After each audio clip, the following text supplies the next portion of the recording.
Alors j'aime pas trop les films qui essaient de nouvelles choses car d'habitude c'est mal fait ou c'est nul. Mais là, putain de merde, c'est pas si mal.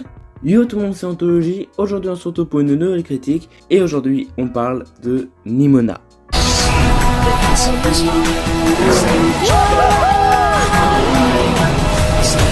Oh, j'adore la tournure que prennent les choses. On va tout casser. Mortel. Ce film d'animation qui dispose depuis le 30 juin 2023 sur Netflix est réalisé par Troy pardon si je le prononce mal, et Nick Bruno. Alors ça raconte quoi Nimona?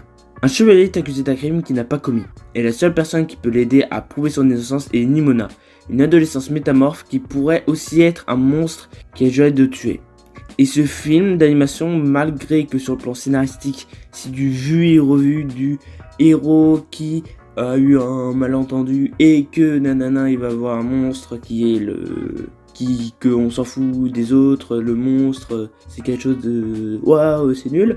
À part ça, mais le point fort du film c'est l'animation qui est tout simplement très jolie, car vraiment le mélange futuriste avec l'univers du Moyen-Âge chevalier, il n'y a pas de dragon, il n'y en a pas, mais dommage. C'est vraiment joli et en plus c'est une super idée, vraiment c'est d'avoir mélangé ces deux styles, c'est du génie pour moi. Maintenant les personnages, Nimona est tout simplement géniale, attachante et très drôle à des moments, et son backstory est assez touchante.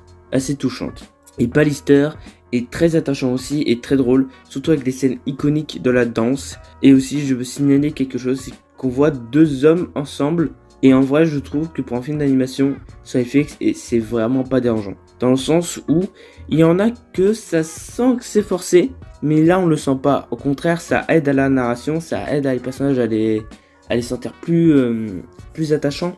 Donc, bien joué d'avoir pas mis ça juste pour le plaisir et d'avoir compris ça. On va pas parler d'adaptation parce que j'ai pas lu la bande dessinée qui tirait du film. Je l'ai pas lu. Donc me dites pas t'as lu la BD, il faut. Non, je l'ai jamais lu. Nanana.